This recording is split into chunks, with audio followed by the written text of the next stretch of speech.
Hello once again, Niner Faithful, and welcome back to another episode of 49ers Playbook on the channel that's trying to answer the whys and hows of the game. Week 2 saw the 49ers head to LA to take on the divisional rival Rams that proved to be an early season test for a 49ers team looking to stay on top of the NFC West. The defense struggled early, with LA being content with an effective ball control, short passing game that San Francisco struggled to slow down throughout the first half. In the second half, they utilized a lot more shallow coverage mixed with pressures to adjust to what LA was doing and were able to force 2 turnovers and hold the Rams to just 6 points. So when we look at the film, we'll dive into what adjustments Wilks made.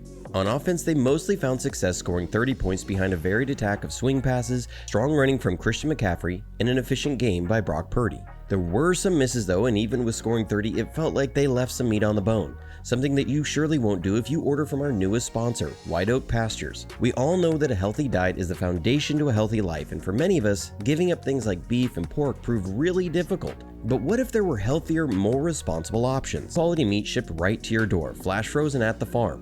You can also get $20 off your first order of $150 or more by using coupon code JD49. So go to whiteoakpastures.com/JD49 and coupon code JD49. Good for the animal, good for the land, and good for you. You're watching Johnny Dell's Football Academy.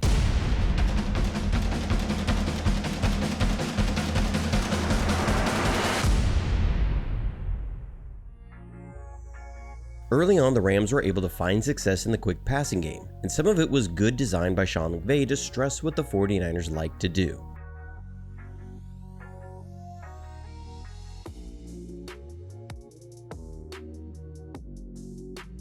So this is the second play of the game. The Rams first come out with 3 wide receivers in a 3-by-1 set, with Mooney Ward staying over the tight end. This reveals zone coverage, and they then motion to a balanced set. With 2 safeties, the 49ers are running one of their staple coverages, the Palms coverage. This is a route converting defense based off reading the route of the number 2 receiver. It's cover 4, but if the number 2 receiver runs an out route 5 yards or less, it converts to cover 2 to that side. One of the weaknesses of the Palms coverage is the short outside area from the number 1 receiver. Because the outside corners have to read the release of the number 2, they usually play with a deep cushion. So seeing the coverage pre-snap, Stafford knows he'll have an easy throw and catch to Puka Nacua on a short curl, and so he takes it.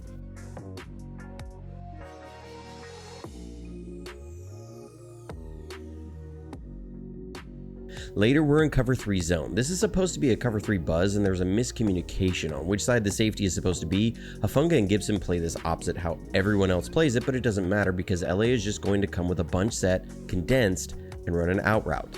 With nothing else threatening the flat and Mooney Ward playing with a big cushion, it's another easy pitch and catch for the Rams.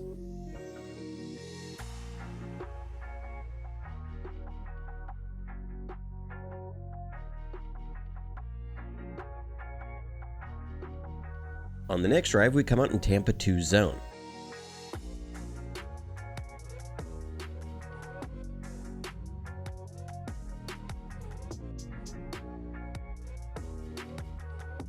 The Rams are going to have a smash concept dialed up, which is a flat route with a corner route. Mooney Ward has to gain a little depth to force a layered throw to the corner route, but slips trying to drive on the flat route.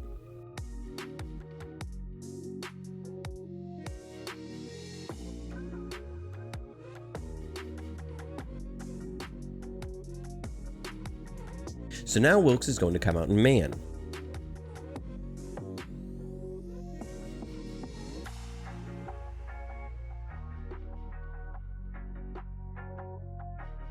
We're showing 2 man, but post-snap will rotate into cover 1 robber. Warner and Greenlaw are playing a man match while Ward is trying to cover Nacua on a shallow crosser.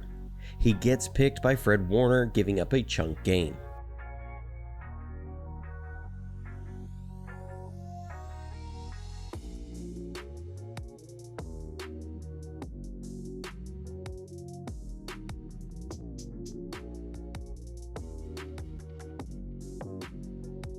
Then when you force short throws, you have to make solid tackles.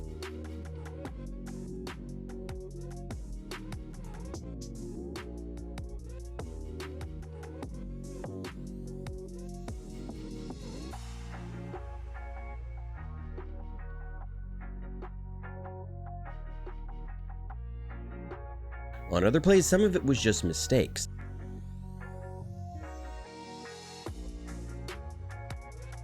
The Rams are near the goal line and we're in our palms coverage.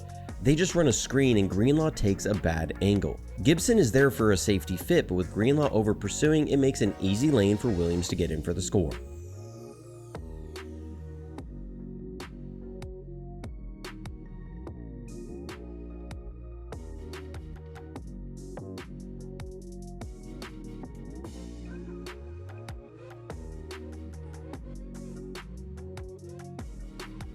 Next drive, we're again in palms coverage. We try and show 2-zone pre-snap, but we'll drop late into palms. LA just has a lion or double slant concept called here, and again, with only 3 underneath zones, it's an easy pitch and catch for Stafford.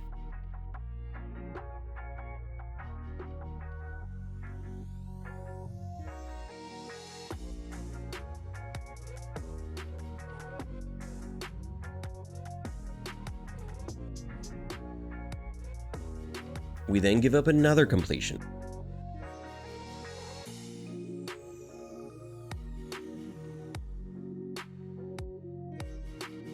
We're in cover 3 zone and the Rams are going to come with a deep over route, hoping to clear the middle of the field, then a flat route paired with a curl route. The idea is you're stretching the defense horizontally. Greenlaw does a nice job matching the over route. Fred gets looked off by Matt Stafford and hangs on the over route too long. That's Greenlaw's man. He needs to be in the hook curl, so you play the hook to the curl and he hangs in the hook zone, leaving the curl open. Give credit to Stafford, but guys gotta tighten up. Then some of this is just really good play from Stafford and their O-line, but you also need your D-line to get pressure. Someone other than Bosa needs to be winning one-on-ones at a much higher rate. Here we're in palms coverage and Stafford hits Nacua on a deep in. It's not terrible coverage. This is a perfectly placed ball by Stafford to protect Nacua from a closing Hufanga. But look at the pocket Stafford had. The tight end chipped on Bosa, but you'd like to see Farrell or Hargrave get more pressure here.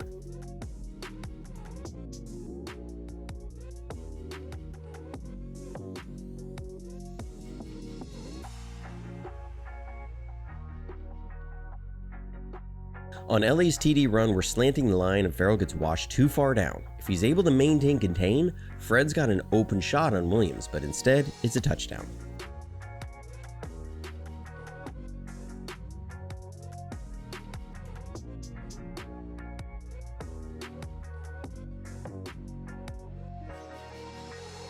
So how did the 49ers adjust in the second half?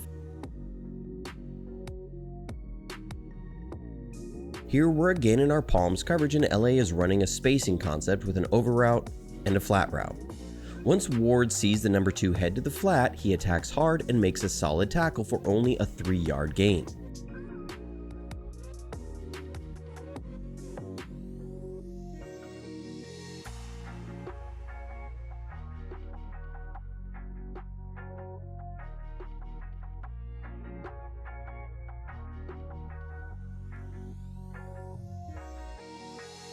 We then come out in cover 2 zone and LA is going to try a razzle-dazzle variation on a slide concept.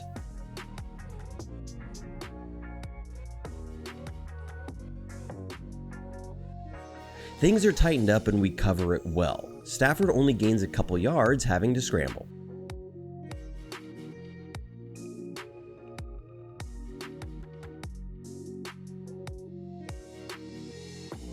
Then on 3rd down, we're going to bring extra pressure.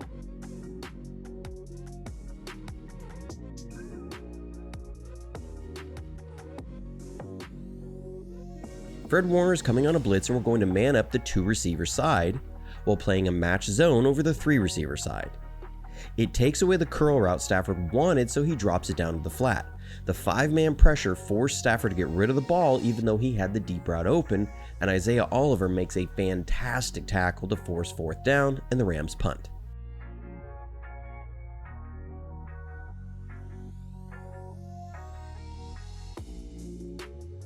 So you see how it was a mix of guys playing tighter and Wilkes varying the play calls. Then the defense was able to be opportunistic.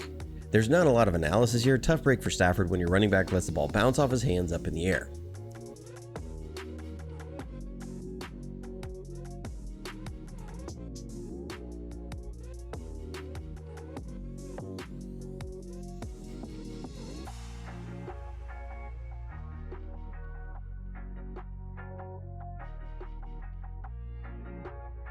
We also saw the pressure start to get to Stafford as Wilkes was bringing the blitz more often.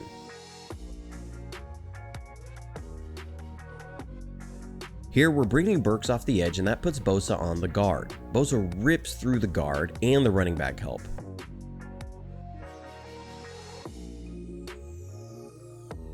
Stafford wants to put this ball so that his receiver is able to come back to it along the sideline and it sails too far. Still a heck of a throw, but the pressure worked. Then Fred Warner gets a sack.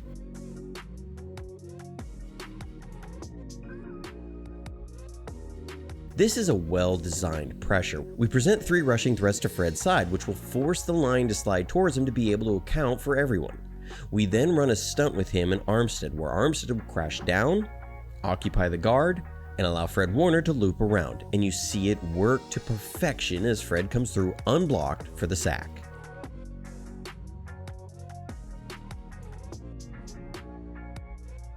And then Lenore gets a pick that effectively ends the game.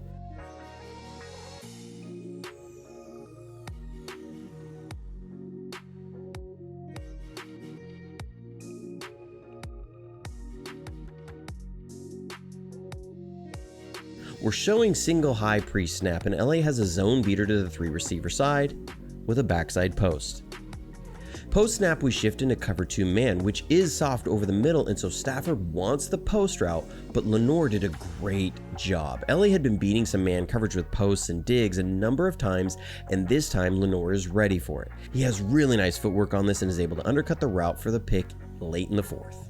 So for the defense, there wasn't just one thing that led to better success in the second half. It was tighter coverage in zone, it was better pressure, and Wilkes was able to stay one step ahead of McVay coming out of halftime. So now we'll jump to the offense and take a look at how they were able to put up 30 points. One thing that has been real nice to get from Purdy is his ability to make some plays even when the defense covers things up well. Here we're running a staple play with a clearing route and then have McCaffrey on a stick route. He'll sit down in zone or it'll be an out route versus man. The Rams are in cover 4 and so you're expecting McCaffrey to be open, but the Rams actually dropped 8 in coverage and have eyes to jump the throw. He tries to work to Debo on a choice route backside, but Byron Young dropped into coverage and took that away. Perfect coverage by the Rams, but Purdy is still able to roll out and hit McCaffrey for a decent gain.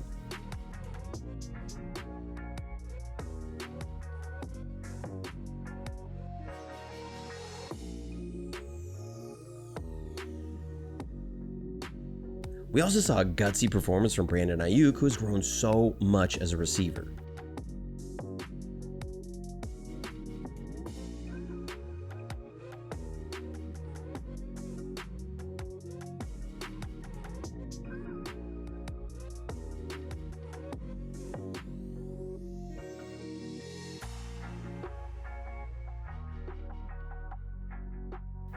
We first bring Kittle in motion, and with the man traveling, it reveals man coverage. Purdy and Ayuk know he's going to Ayuk right when he sees the man coverage. Ayuk is running a stop fade, and this is so much better than he ran this route 2 years ago. He's going to push the corner vertical and then does a great job sinking his hips and turning while also working back to the ball a little bit, and he picks up the first down.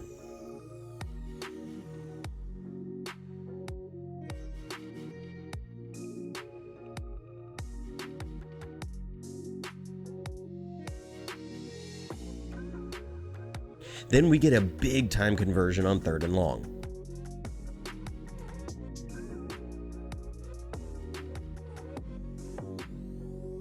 The Rams are showing like they're in cover 2 man pre-snap, which, like I talked about earlier, is soft over the middle. We have a couple clearing routes and 2 choice out Chinas, which will look like a choice out and then work back inside and then have Ayuk on a dig or a deep in. Post-snap, the Rams have again dropped 8 and are in cover 1 man double lurk with 2 lurking defenders over the middle.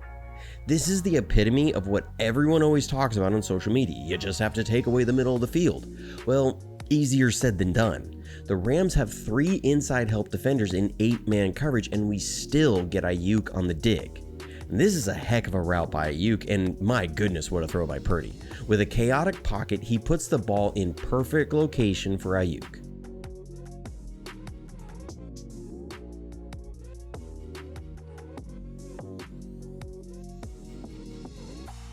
We then get a touchdown behind good blocking and tough running from Christian McCaffrey. We're running our wide zone, and this is perfect work by McCaffrey. The way Gibbs coached this was third step, read step, fifth step, cut step. McCaffrey cuts on his fifth step with the defense flowing to the point of attack. He drops a great stiff arm on Fuller, and Ronnie Bell comes flying in to get just enough disruption to help McCaffrey in for the score.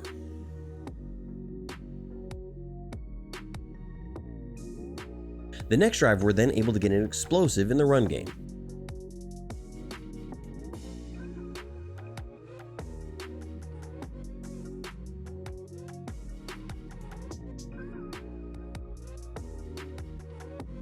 This is perfection in blocking. We're going to run a combo on the 4-eye technique. It's zone blocking rules, but ideally you'll get a scoop from Banks and Williams up to the second level, and then Jennings and Kittle will work a combo with Jennings first helping to widen Ernest Jones and then get up on the second level. Then Debo will come pick up the safety. Both combos execute to perfection and Debo gets a safety. If we run it back, the only player unaccounted for is the backside nickel player. This is the stress it puts on a defense that the guy has to beat McCaffrey to the hole through traffic.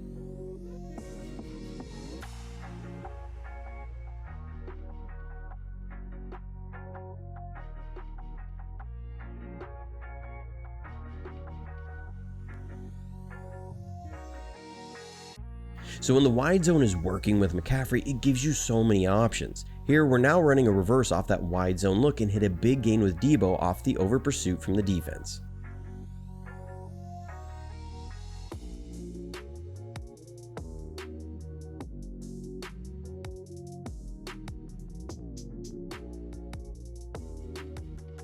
We did have a couple missed opportunities though.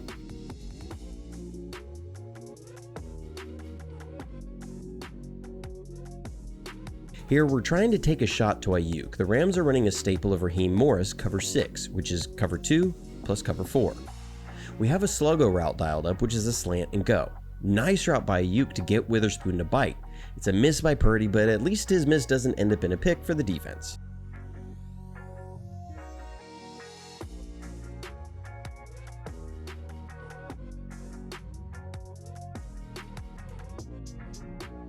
We then have another missed opportunity, but are able to come back to it later.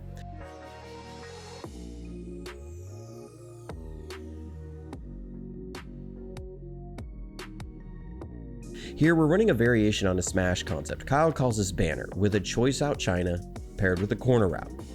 It's a 2-zone beater that would put a cloud defender in a vertical stretch, and is paired with a dig route. The Rams are again in cover 6 and Witherspoon jumps on the flat route, leaving Debo open for a shot, but the pressure got to Purdy before he could get there, and this is a low to high read.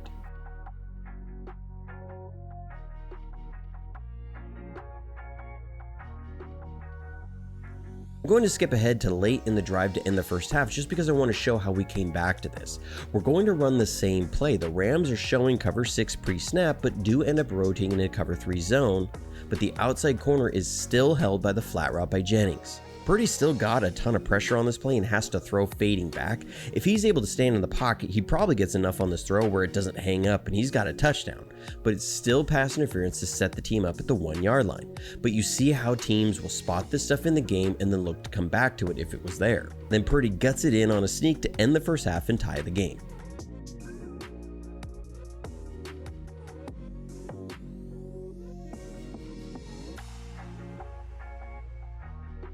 It was also really evident how much attention the Rams were giving to McCaffrey.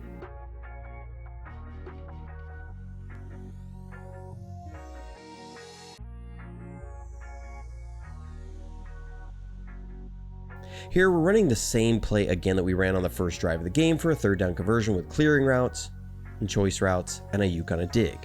The Rams are in cover 4 and the mic shades over to help on McCaffrey, and this leaves the middle of the field completely vacant for Ayuk.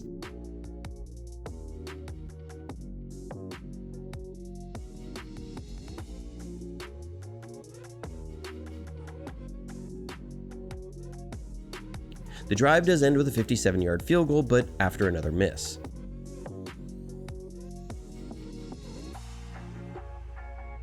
Here, the Rams are coming back to this cover one double lurk, and we have a couple now return routes. Kittle on a post and Debo on a seam route. The Rams cover up short well, but Debo beats the press and was open downfield. It is impressive that Purdy works all the way to Debo on this, but it's just a little bit long.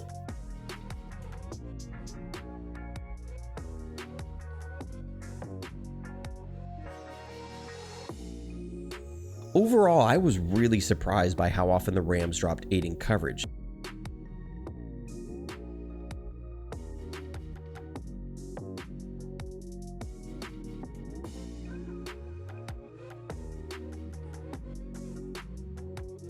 Here, they're again going to be in cover 4 with 4 underneath.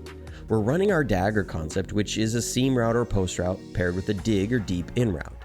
We have McCaffrey on a flat route, and notice how much attention he draws. Both the flat defender and the underneath hook take McCaffrey out of the backfield. Then the post is able to grab both safeties, and the middle is open on the dig. And this is a nice throw by Purdy. They want to hit this as a second window throw on the other side of the mic, but they don't have time, so he's got to fit it in before the mic can close and the corner can drive on it.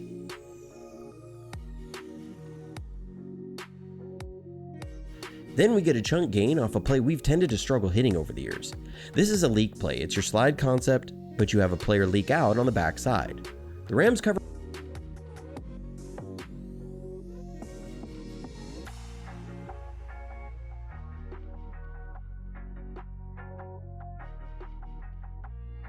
Then this is just awesome. We're running a swing pass here to Debo, and there are 6 Rams who have a chance at him, and he beats everyone to the end zone. That's someone who truly is an X factor that can defeat the X's and O's and just make an incredible individual effort. It wasn't a perfect game by any means, but the team was still able to put up 30 points and contain a potent Rams offense. For a team that has started out slow almost every year, seeing what they're doing now while clearly not firing on all cylinders is really exciting to watch, and shows how good this team can be as they move forward. As always, the biggest factors are going to be health, and the team has managed to stay relatively healthy through the first 2 games. They just need to keep that trend going.